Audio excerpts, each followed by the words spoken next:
It's been formulated. But this is our Father's freedom, and He decides how He wants to proceed with the freedom fight. And as long as we stand up and follow protocol, we will be in the right position and we will be victorious. So you're wrong with that. So let's move forward to the next part of this video. So we start off with 17 seconds with the lie. It's not just recently formulated. He said that we claim and we have a UN number 215-1993 at 36 seconds. And I can do this through the entire video, but I'm not, because it's going to waste a lot of time. And as you can see in the first few seconds, because of the lie, the first few minutes, because of the lies, it's not necessary really to go forth and move forward into addressing the whole thing, because it's going to give this individual more attention. But at 36 seconds, he says, and the UN, we claim to have a UN number 215-1993. He also says that we're registered with the Bureau of Indian Affairs, which originally started as the Department of War. It was a war department that the Congress placed to mediate between Native American tribes fighting and killing with white settlers. So they created this Bureau of Interior, right, or this Department of War, which was renamed the the Bureau of Indian Affairs. So we have to know the history of this department and why we took the position that we took. The master took the position he took, when little do people know the BIA came out to the land. And when he claims this letter or this registration form, yes, it was placed inside of the BIA as a paper trail. It was not intended for us to be recognized. It was never an instrument of recognition. It was an instrument of for the purposes of a paper trail. When we placed it in the Interior, Department of Interior, all right, or the Bureau of Indian Affairs, it was to let them know that we are here, not for recognition. So when you say that we've not federally recognized, that goes into another argument insofar as people are claiming that the United Nuwaupian Nation needs recognition for our existence. And that is the spell. For some reason, this guy keeps implying that we have to go to them for recognition. They have to recognize our existence in order for us to claim statehood or independence. This is not the case. This is because you do not know international law. You're dealing with a local level or federal information and national information. You're not dealing with international protection. And the reason why you're not dealing with international protection, or the reason why it may not be known to you, is because it was purposely set up to where Native American tribes, brother, family, Native American tribes were eliminated. The governmental bodies and the sovereignty of these tribes were conspired against. And at the same time that the international community's stronghold, the adaptation of the Charter of the United Nations, right? The Montevideo Convention of the Rights and Duties of States, the Declaration, the Universal Declaration of Human Rights. When these conventions were established, Native American governments and tribes and nations were almost 100% eliminated and dissolved. The ones that did obtain a certain amount of cultural sovereignty, the BIA forced them under their jurisdiction by something that was called the Dawes Act. Take your pen and a paper and read what the Dawes Act and the Curtis Act was responsible for. This right here is the Dawes Act, the transcript of the Dawes Act of 1887. Right? And we're going right into the history of Native Americans and the involvement with the early settlers, and why these certain documents that Congress passed or acts eliminated the sovereignty of governments, meaning that indigenous governments, because the whole purpose of this the Dawes Act was to allot Native American land that they had for tribal community purposes. The Dawes Act took it upon themselves to give the power to the Bureau of Indian Affairs or the Department of the Interior to allot certain portions of the land to tribal members for their own individual use. And it eliminated communal living, and it forced tribes to break up. And in doing that, it forced governments to break up, and it removed the sovereign indigenous status of Native Americans.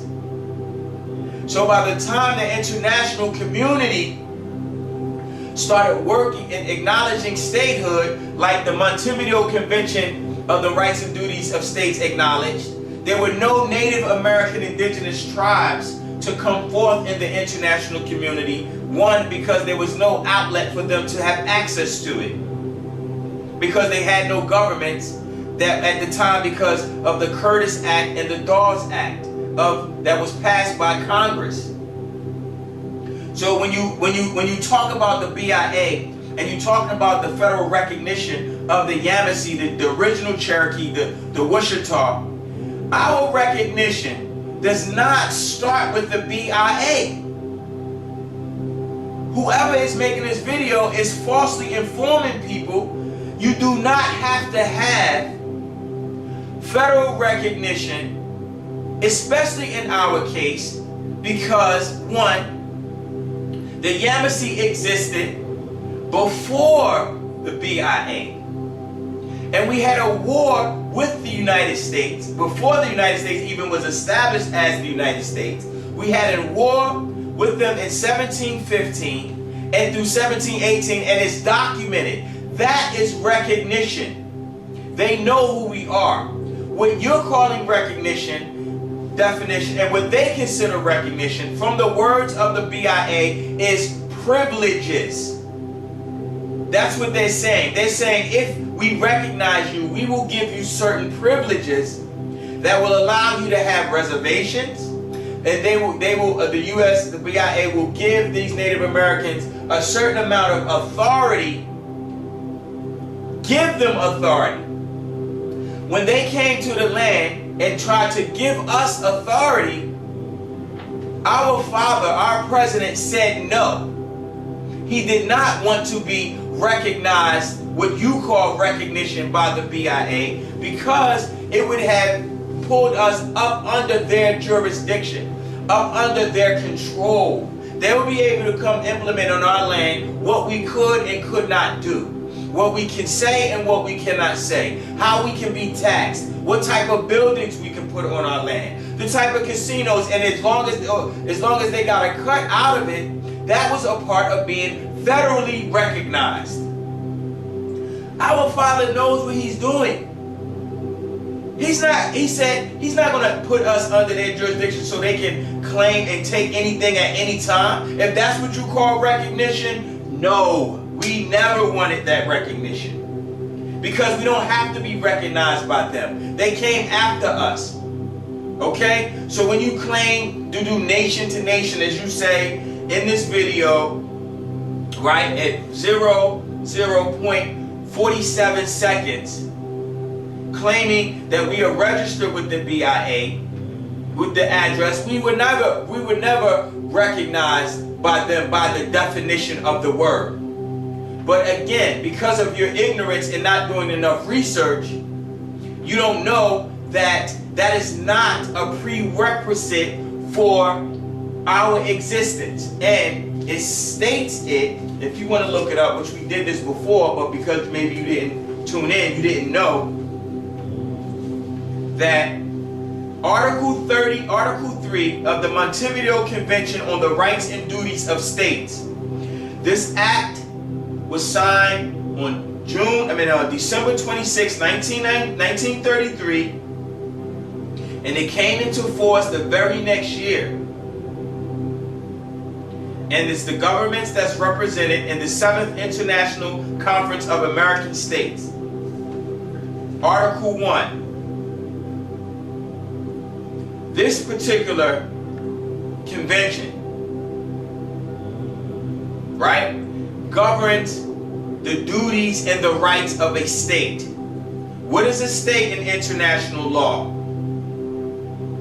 What is a nation in international law? What constitutes us as a nation in international law? What constitutes us as a state in international law? 1, Article 1. A state is as a person of international law should possess the following qualifications. Look this up, please, people, please. A permanent population. They acknowledged us as having a permanent population by the articles that they wrote, by the keeping up of the numbers of Nuwaupu that came through our indigenous sovereign land, which was here and labeled before colonization. Our existence is written in our mounds, is written in stone. That's before they even created the word recognition. You had to have recognized the Yamasee Native Americans if you went to war with them. You had to have recognized them if you went into a treaty with them. And don't claim we don't have treaties, because we have the original copies of the treaties right here on our desk. All right? So when you make, and I'm going to show them to you. Matter of fact, right here,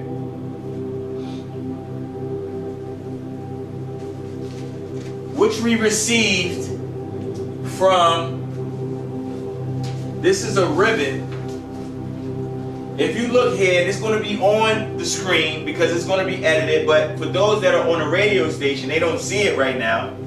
What I'm holding in my hand is a copy of a treaty that was signed by the Wichita, by the Muskogee, and the original Cherokee in Wahani or Altamaha, which was the original land of falsely known as Georgia, or falsely named Georgia, from King George III, which was never the name of our land that we accepted or even consented to.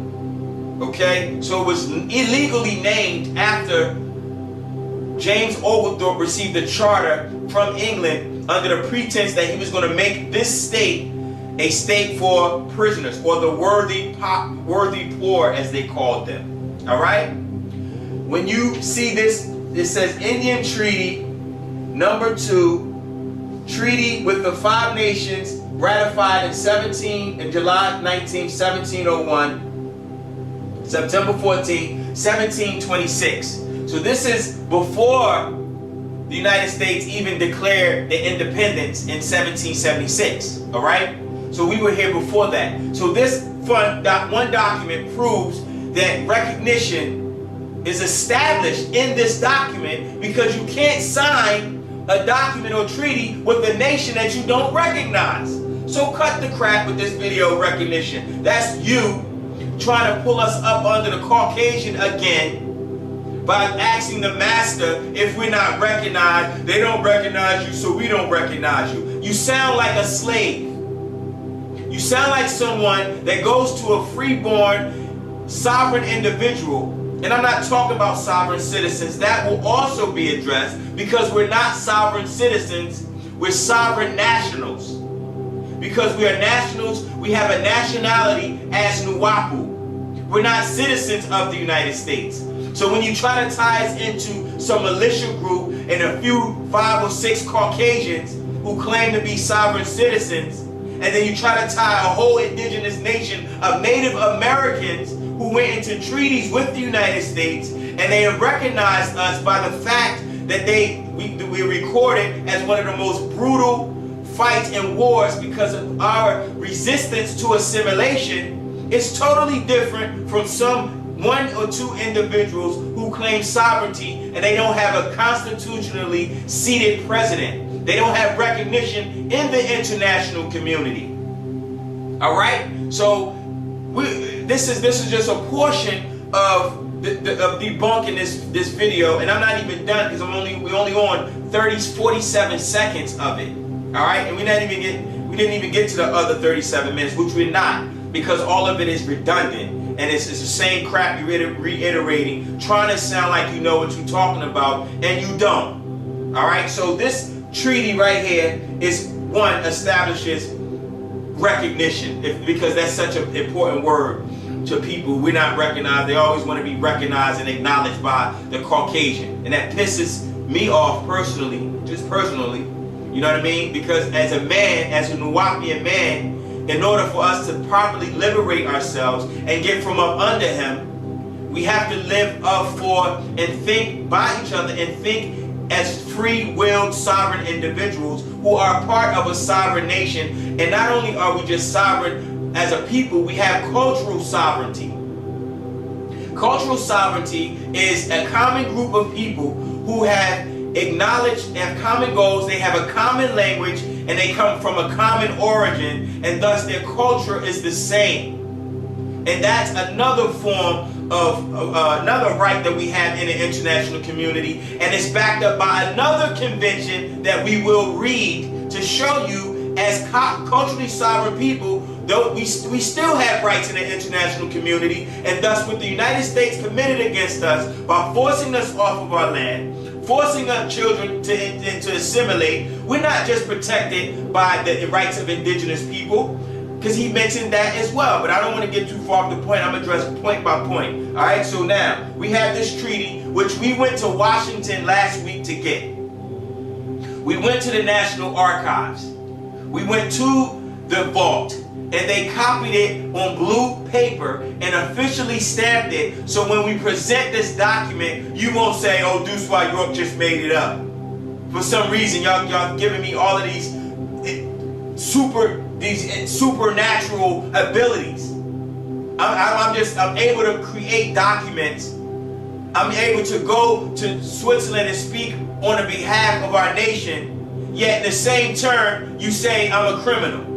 And then you say, but I'm able to travel over. How am I able to travel all over as a criminal? If I'm such a bad person and I'm such a con artist, why am I not in prison now? And if I do go to prison, again, it's for fighting for something that we all need to stand up for. Which I'll address that, and I don't want to go back into it. I don't want to go off point, but let's stick to point by point, and then we'll go into that whole issue with the other issues on this video. But this is a treaty. The second treaty, right? Of course, I hope you see this ribbon. And if you get a look, it's National Archives and Records Administration. It says, let me just read it so people can see.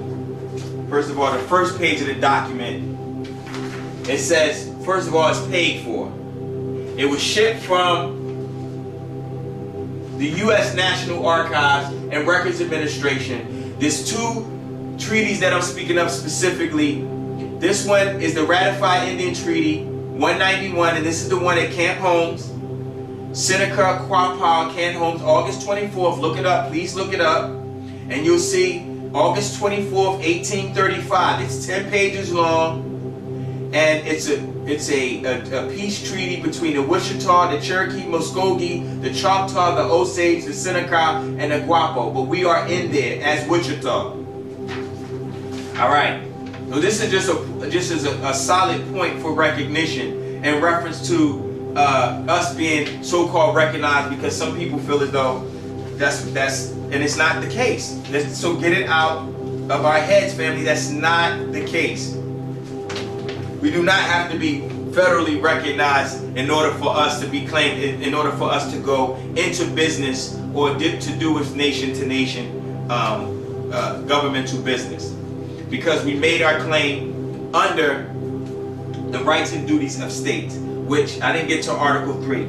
Article 3 says, the political existence of a state is independent of recognition.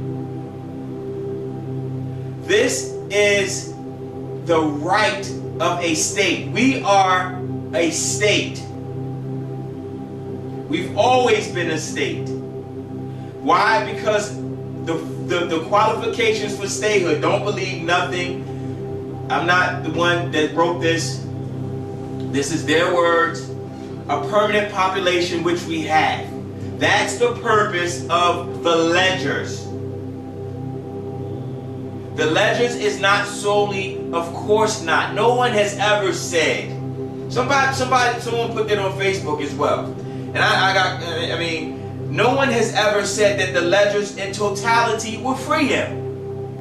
Of course we know that's not the case. We know it's not that easy. For someone who's been fighting since May 9th, I know for a fact it's not that easy. We know that the ledgers is not going to solely free him. Just like one piece of the puzzle is not going to solely create the picture. But it's a piece of the puzzle because it establishes our permanent population. Okay. B, a defined territory. We have a defined territory. Where's our defined territory? Alright, so to make Nuwaupians proud, to make our father proud, and continuing the great work of his freedom, we also, me and a brother Ari, we went to DC last week again, and we have 15 ancient and old maps. And in these maps, they establish our defined territory.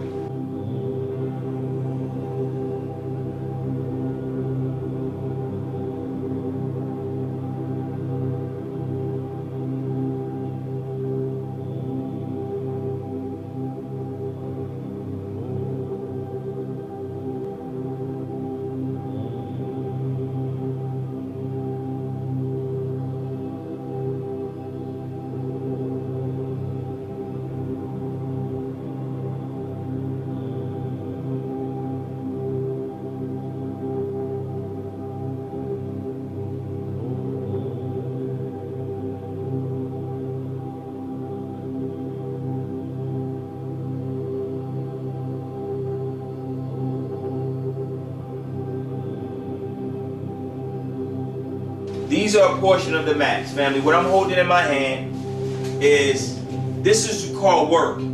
So my niggas is running their mouth, excuse my tone, alright? But this is how I'm speaking. But niggas are running their mouth, they're not doing any work, they're not doing the proper research, because otherwise they wouldn't be making ridiculous videos and talking without showing their face. They would address the nation if they were really concerned. And that was the point of the post. The point of the post was that if you were really concerned about our family, you would take the time to do the research that's needed to back what your position is. Because we've done the research. Let me show you a portion of the research. This is an ancient map right here, one of them. Right? On this map, it has in southeastern Indian land cession, from 1780 to 1840. As you can see, you have different areas that were inhabited by the Celtic and other invading people that came to our land and invaded what we know as our Tamaha or Wahani, which is the ancient land of the Yamasee that we still have proclaimed and declared as ours, because we didn't give anyone the right to take it. They illegally allotted it when they passed this Dawes Act and this Curtis Act. Look it up, the Curtis Act and Dawes Act. When you read it, you will find out those two key acts was passed in order to eliminate Native Americans off of their land so they can use it for their own purposes. It was all done illegally. So, as a state, we have a defined territory. That's one map I'm showing here. There's another map that shows,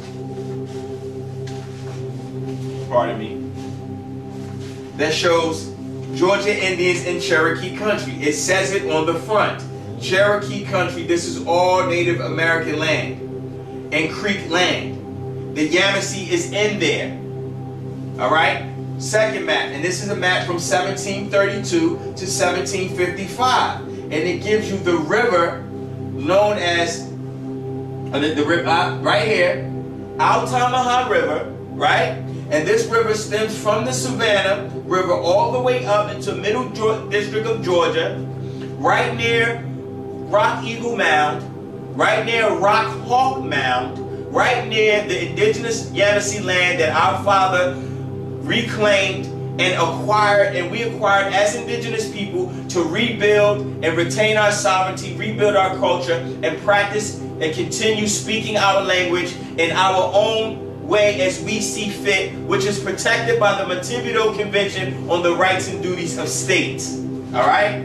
So, map 2. There's another map, and I can go on and on because we went to the Maps and Geographic Department, as you can see, and people, if you can hear, on family, online, there's another map, it's an ancient map that shows the Choctaw in Georgia, the Creek Indians right across the middle, Creek Indians, and it's crossing our land again. That's just one. We also have, we're going to present enough facts, but we're not going to be, it's not going to be necessary to hear this again. Because you think you're being intelligent and smart and slick by trying to poison our family because you think we don't have what it takes to do what we need to do to free our father. I guess you think he raised some kind of chump or some Negroes just off the street who were just fishing for things and trying to look important. No, we're really getting the job done. And we're really involved. In fact, that's not me. It's another job that was done when we went to DC last week, which we'll address outside of this. But I just want to finish addressing this video so I won't hear from this guy again. And if he wants to make another video, then we're going to continue until he decides and knows that it's a no-win situation, because you don't have enough facts. You don't have enough information. And everything that we're talking about is real and it's documented. And we have it documented, all right? So that's the second map. Let's go to the third map. You look on this map here, you'll see reproduced from the collections of the Geography of Map Divisions. And this is a map that was retrieved from the Madison Library of Congress and the James, the Madison Library of Congress and the James Congress Library of Congress. There's 3 libraries there.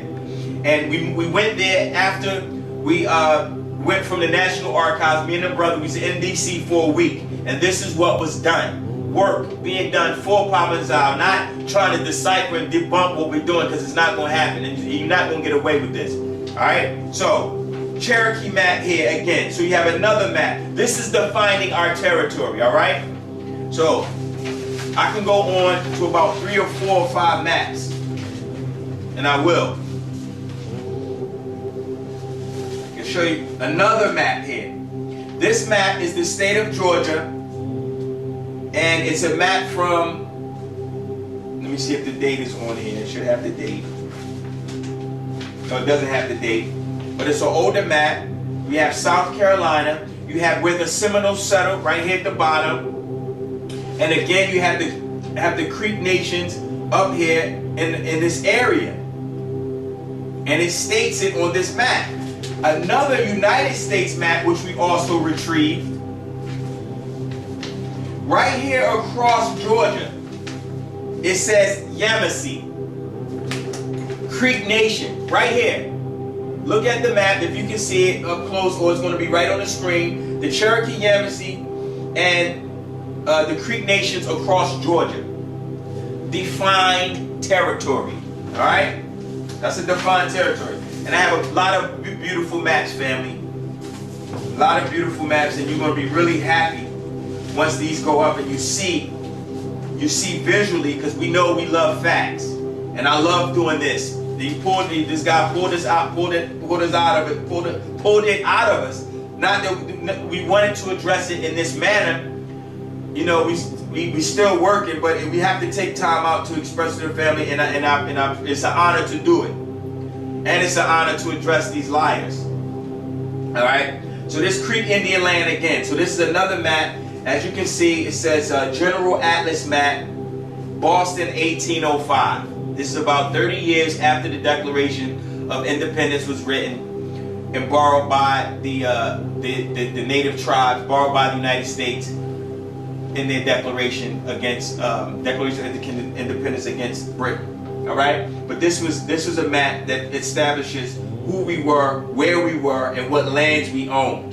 And they ran into us because there was upper and lower creeks, and there was Yamasee, who were the upper part and the lower part of Georgia, as well as South Carolina. And when it was time to come together, we all mingled and came together as a family. The names and titles that they gave us was from them. It wasn't our true names. It was the names that we allowed them to call us because they didn't speak our language. So they didn't know what to call us. They didn't know our indigenous tongue and what we describe as ourselves. All right? So the credentials and the merits of your argument is all based on their words. It's not based on our perspective. If you stand your position from our perspective and point of view, you'll get the facts.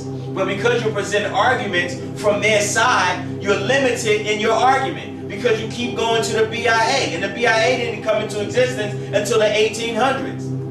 You keep going to recognition, and recognition is not a prerequisite for our existence. No nation asks for recognition when they come and inform themselves as a nation state. That's not necessary in the international community. In fact, most nations that exist came forth because they made the declaration. They made the proclamation.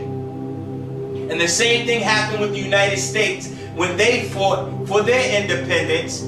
Because of the usurpations that was committed against them, they made their declaration and they declared it and signed on to it. 54 signatures signed on to the Declaration of Independence, and they made their declaration and established their nation on our land, and we allowed them and helped them to do it. So by right, it's not whether they recognize us. It should be, did we recognize them?